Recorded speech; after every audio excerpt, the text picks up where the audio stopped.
Let me turn to the last presenter. 양력을 어떻게 읽어드려야 될지 모르겠습니다. 워낙 Professor Kim has an excellent and very diverse resume.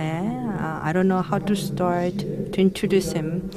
He's a professor of marine biology at Seoul National University and also working for the laboratory of the marine Benthic ecology. He also served as a president of the Blue Carbon Task Force of Korea and has promoted the excellent values that the Korean shoreline and the marine ecosystem has. So we'll invite Professor Kim to the stage.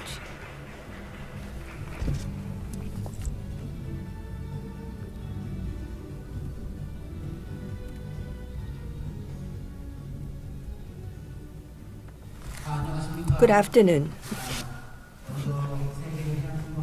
First of all, thank you very much for inviting me to this auspicious forum, World Ocean Forum 2023. And also I would like to thank the moderator for his excellent leadership. Why don't you give him a round of applause? I have been serving as lecturers and presenters in many international conferences, but it is somehow a rare opportunity for me to speak in Korean. And I'm very delighted to have this opportunity to introduce to you the blue carbon potential that we study. Here you see the title of my presentation, The Blue Carbon Potential of Korea's Tidal Flats. Here you see the contents of my presentation. I will first give you some background and then move on how Korea advances for blue carbon science. Then I will share with you some key findings and discussions for future. Here you see the background. As you know, the IPCC, Intergovernmental Panel on Climate Change. They publish regular assessment report, which comes out annually. And so they started from the 1990s, and up until today, they have produced the 6th version of assessment report. And with the 5th version publication, Korea joined the Paris Convention and also joined the global goals of achieving carbon neutrality. And then the 6th AR report said that the global warming has been facilitated 10 years earlier than the previous prediction. So carbon neutrality since then has become a global agenda that no country can avoid, and everybody should be involved to address this issue. So we talk a lot about net zero nowadays, and it's about how to reduce greenhouse gases, including the carbon dioxide, methane, and so on. And Korea is the 14th country that established legislation for carbon neutrality. And so just like its status as an OECD member, Korea is pioneering its efforts for carbon neutrality. And we are very proud of that. And recently, the Ministry of Oceans announced the strategy called Carbon Negative Strategy. And it says that it's going to build an absorption bed that can absorb the carbon dioxide of 1.3 million ton. And for this absorption buffer or essential source, the key contributor could be the marine environment. Here you see global carbon budget. About 40 billion tons of the carbon dioxide are emitted every year, and about 19 billion tons are emitted into the atmosphere, and 22 billion tons of the carbon dioxide are absorbed, and over 11 billion tons underground and 11 billions underwater. And for that latter, we call it blue carbon. Blue carbons that are recognized and authorized by the international community are 3. First is the tidal flat and salt marsh and mangrove, seagrass, sorry. But in Korea, we don't have mangrove. So maybe with the global warming, Korea one day will have mangrove, but right now we don't have mangrove. And for the salt marsh and seagrass, again, in terms of the size, we don't really have substantial portion of them. But we have a lot of tidal flats. Many people believe that there is no vegetation in tidal flat. But what's important is that on the surface of the tidal flat, there are many, many benthic animals and also the microalgae. And these benthic microalgae, through the photosynthesis, they absorb carbons, and usually they are deposited into the ground. And with more deposits being formed, we could have a greater capability to absorb carbons. Let me introduce to you the blue carbon. Blue carbon has been adopted pretty for a long time. About from 2009, the concept of the blue carbon was first coined. And then in 2014, in the IPCC guideline, the three habitats were recognized as a blue carbon for the international recognized means of carbon reduction. And Korea also embarked on the study, and now the study is in second phase. Here you see the terminology. We have some high school students in the audience. So carbon absorption here means carbon storage. And carbon storage is the combination of the deposition and the absorption. So through the photosynthesis, the trees will absorb carbons, and then when the trees die and wither away, then they will be deposited underground. So combining these two, we call it storage, carbon storage. So absorption is a part of carbon storage. And we did the first phase project from 2017 to 2021, and we produced some national statistics and basic data for blue carbon in Korea that could be stored in the National Archive. We also established the methodologies for researchers, and also the tidal flats since then were included as a part of the carbon inventory system in Korea.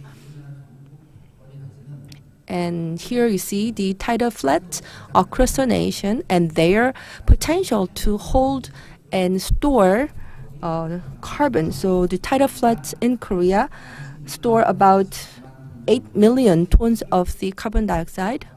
And here you can see that the carbon stocks amount to 48 million tons. And sequestration 0.26 to 0.48 million tons per year.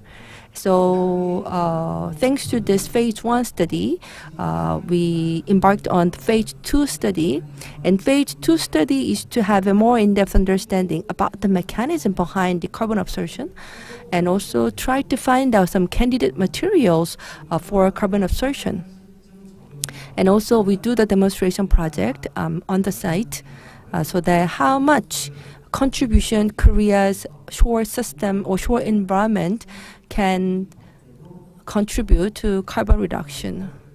And for this, we also develop the relevant engineering technologies and so on. And here you can see the research approaches that we do. So we call it shoreline generation technology. And here you see that there are 3 types of the global living shoreline technologies. The first one is the green living, which means that planting trees around shorelines and restoring forests in the beach area. And blue living, it refers to like the utilization of the mussel and oyster. So maybe we could develop the oyster farm, and this will reduce the tidal power. And also this could create some reefs and ecosystem, and eventually we can absorb more carbons. So this approach was first developed by NOAA under the title of the Living Shoreline Technology from the early 2000s. And right now, on the entire U.S., in all shoreline areas, this project is now going on. And today it has expanded to worldwide countries like Israel, the Hong Kong, and so on. So they all embarked on the eco-shoreline project. So Korea is not an exception. We have to restore the tidal flats, especially the tidal flats with the vegetative environment. But by doing so, our goal is to expand the carbon potential and storage potential. And so this is the phase 2 project that I just explained about. So we conduct the researches on the candidate materials for storage and also the techniques, blue carbon and living shoreline management. And by doing so, we have to complete the blue carbon map of tidal flats in Korea. And also, we have to make some new proposals that can be recognized by IPCC. And also, we have to do the demonstration to prove the effects of our approach. So this could be a very, very challenging work, but we'll do our best. Now, from now on, I may have to talk about something that's very technical. So the tidal flats, why have they not been recognized by IPCC? This graph explains why. This graph, this bar table shows the habitats and the candidate materials that are recognized and acknowledged by IPCC and the conditions that they fulfill or criteria that they fulfill. So these criteria have to be fulfilled in order to be recognized as a carbon source, absorption source. And here you see tidal flats, we have a lot of question marks. This means that in order to fulfill this criteria, blue carbon criteria, we have to conduct more researches and investigations. In Korea, we have a vast land of the tidal flat, especially on the west coast of Korea. But globally, tidal flats can really absorb greenhouse gas. Still a big question mark hovers here.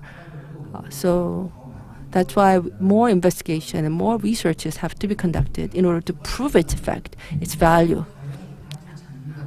And also the tidal flats, can they observe and fixate the carbon for a long time? Whether they can store carbon for a long time. So again, there is a big question mark here.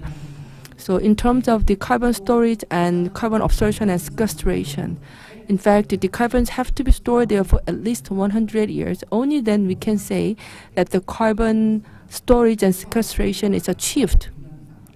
So here the question is whether tidal flats in Korea can observe and keep carbon deposited at least for more than 100 years.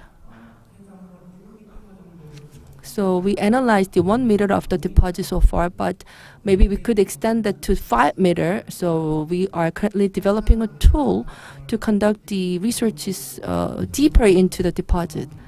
So usually the substances that are stored in 1 meter below the ground, it represents the storage of 100 years. However, if it goes 5 meter down, that shows what happened for the past 1,000 years, and therefore we really have to develop a tool to look into that part. And also whether the tidal flats can have some practical management to reduce emissions. So again, further researches are needed. And here you see, this is a guideline, a new guideline for the recognition by IPCC. And one thing that's fortunate is that a renowned researcher in mangrove, Professor Sinip said that more than 10 countries around the world have announced the review articles for blue carbons. In other words, not one tidal flat of a particular country, rather he actually proved that tidal flats in many countries do have the potential to store carbon. And also many of his research is based on the data from Korea. So this is something that I would like to emphasize. So here you can see that the tidal flats do have various potential for carbon storage, and the seaweeds, microalgae, the reefs and corals, various materials are now under investigation as candidate materials. So scientific investigation to prove the effect is very important, but when it comes to international consensus, oftentimes it involves the policy and diplomatic approach. So we have a lot of tidal flats, but you cannot just claim and demand to recognize tidal flats as official source of carbon storage because people will not agree. But across the world, there are many countries with tidal floods, like Indonesia, China, India, North America, and then in Europe. So we have to pursue international cooperation with these countries. We have to conduct the scientific researches, but diplomatic is something that we should not ignore.